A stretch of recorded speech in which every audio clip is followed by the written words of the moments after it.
এখন অনেক রাত প্রায় 3টে বাজতে যায়। সেই 11 তারিখে স্টার্টিং করেছি। এই যে 2টো কেক বানিয়েছি।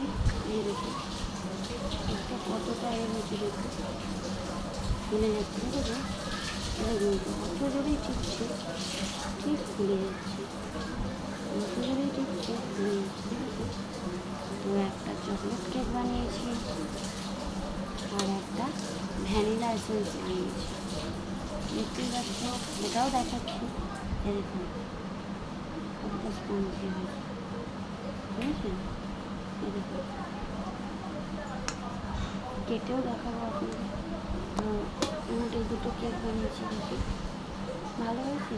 যদি ভালো হয়ে থাকে কমেন্ট করবেন, লাইক করবেন, শেয়ার করবেন। আরও একটা কথা যেটা আপনাদের সঙ্গে শেয়ার করার জন্য আসা, আর যেসব বন্ধুরা আমাকে ফলো করে, আমি জাস্ট নতুন চ্যানেলটা খুলেছি, কিছুই জানি না, কিভাবে ভিডিও করতে হয় তাও জানি না। অনেককে বলেছি শিখিয়ে দিতে, কেউ শিখিয়ে দেয়নি। তো নিজে যেটুকু পারি সেটুকু করি, আগে ভিডিও করে সেটুকু আপলোড করি, ইউটিউবে ছেড়ে দিই। তো এডিট করা কি আমি পারি না, কারণ আমি সত্যিই বেশি দূর পড়াশোনা জানি না, ফোনের বিষয়ে এতটা জানি না। সবাই করে দেখে দেখে আমারও সব, তাই জাস্ট। আর কেক 2টো কেমন হয়েছে প্লিজ বলবেন। দেখুন 2টো কেক হয়েছে, অবশ্যই জানাবেন কেক 2টো কেমন হয়েছে। এই জাস্ট কাজ থেকে এসে কেক বানিয়েছি। কাজ থেকে এসেছি তখন রাত্রি 9টা।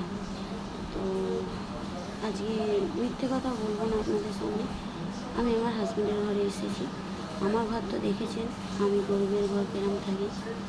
আমি হাজব্যান্ডের বাড়িতে এসেছি, এটা আমার হাজব্যান্ডের বাড়ি। দেখতেই পাচ্ছেন আলনা এখনও গোছানো হয়নি। ঘরদোর পরিষ্কার করলাম। ঘরদোর তো বন্ধুবান্ধব নিয়ে এসে থাকে, এক হাঁটু করে রেখেছে। হঠাৎ কি মন গেল, হাজব্যান্ডই বললো তাই না কেক কীভাবে বানিয়েছিল বলো। আমি বলেছি কেন, তুমি পারবে না বানাতে, আমি বানিয়ে দেবো গিয়ে। বলে যদি দয়া হয় এসে বানিয়ে দাও। তো সেই কারণেই আসা। মেয়েটাও আমার ভালোবাসে, মেয়েটা 2 দিন ধরে বিরিয়ানি খাবে বলছিল। আমি কাজের সূত্রে ঘরে বানাতে পারছি না, তো সেই সুযোগটাও আমি পেলাম।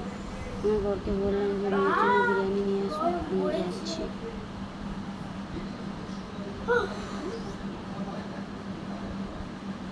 তো নিয়ে এসেছে, খাওয়া দাওয়া হয়ে গেছে, 2টো কেকও বানানো হয়ে গেছে।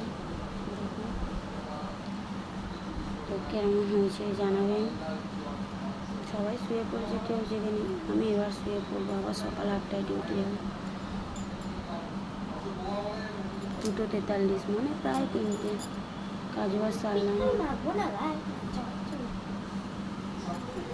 ঠিক আছে, ওকে, বাই বাই গাইস। কেকটা কাটলে সেই ভিডিওটাও দেখাবো।